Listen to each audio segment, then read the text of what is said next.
Hello everybody and welcome to this introductory video. Today I will be talking about ethical hacking and I will also introduce you to the course itself. So first off, you might have noticed that the term ethical hacking is composed out of two words. You have ethical and you have hacking. Now hacking, the definition of hacking is quite broad. I mean, it encompasses a very wide range of activities. However, if you actually go to any of the online dictionaries pretty much, and if you type in the term hacking, generally it will say that it has something to do with computers. I cannot say that that is not true. However, that is only a small portion of the definition. Rather, instead, the act of hacking is actually having any system, and I mean any system, not just a computer system, not just a digital system. In fact, the system doesn't even need to contain any electronic parts. So literally any system, having it do something that you intended it to do as opposed to what it was designed to do. Now here is one short example that has been cited over and over again. You have a lock, basically. You have a door lock in your house. Everybody has one. Well, I sincerely hope that you have one. And the purpose of that lock is to prevent intruders from entering. So anybody who does not have a key cannot enter. People enter without a key anyway because they pick the lock and then they enter. And that itself could be considered an act of hacking. Also an act of burglary, but that's another subject. Anyway, the ethical side of it would be when you have these large automobile industry manufacturers, and then they hire these burglars to come and pen test their locks. So basically they pay them very good sums of money to go to their factories and to try to unlock their cars. This doesn't need to apply only to locks for cars. It can also apply for your door locks. Manufacturers of pretty much all sorts of locks, they hire people to actually try and pick lock them. And then if they succeed doing it, and if they succeed, they pay them a very good sum of money. I do believe that prices for one car manufacturer, they went up to 1 million euros if you manage to break their locks.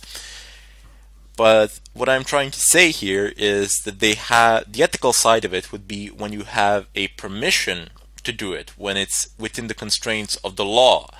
And the act of hacking itself can be within the constraints of the law, but doesn't necessarily need to be. Anyway, we will not be focusing on those types of locks today or during this course. During this course, I will teach you how to penetrate networks, how to exploit systems, how to break into computers, how to compromise routers, etc. You will be, after you've finish this course, after you've absorbed all the information in it, you will gain the ability to do some serious damage. Now, because of that, I wish to give a disclaimer here.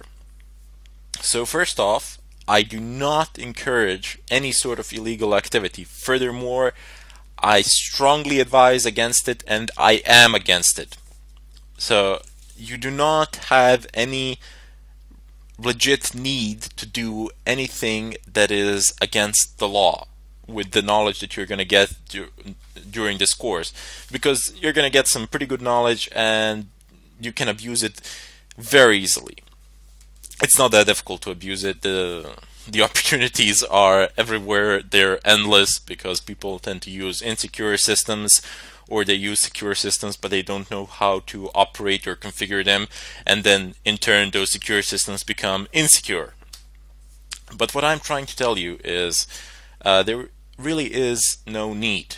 I mean, if you want to do it for the money or something like that, you can make the same amount, if not more, in a perfectly legitimate way.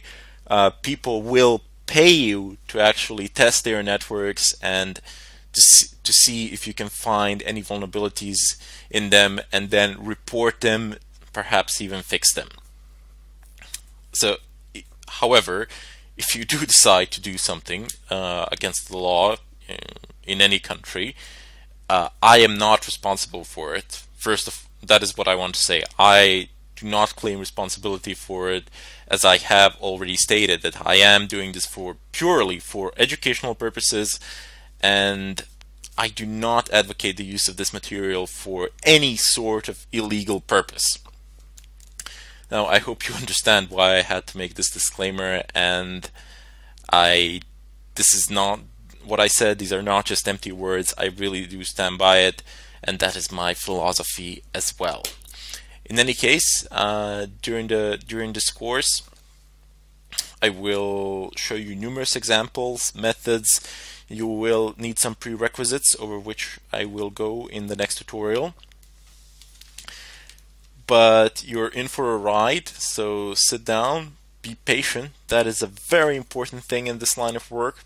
Patience, because everybody has, everybody out there, if you are looking at this tutorial now, if you've typed in the term ethical hacking, I'm guessing that you've seen I'm guessing at some point of time in your lives, like myself, you have seen a movie that involves some sort of hacking with computers, and you see this terminal and you just see them typing in something there, and it just basically works. It works within 5 minutes or something like that.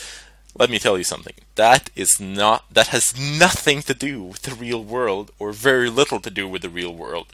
In the real world, people spend countless sleepless nights trying to do something, trying to obtain access, trying to bypass a password protected file or something of a kind in a server, trying to escalate privileges, trying to inject in a SQL injection or something of a kind.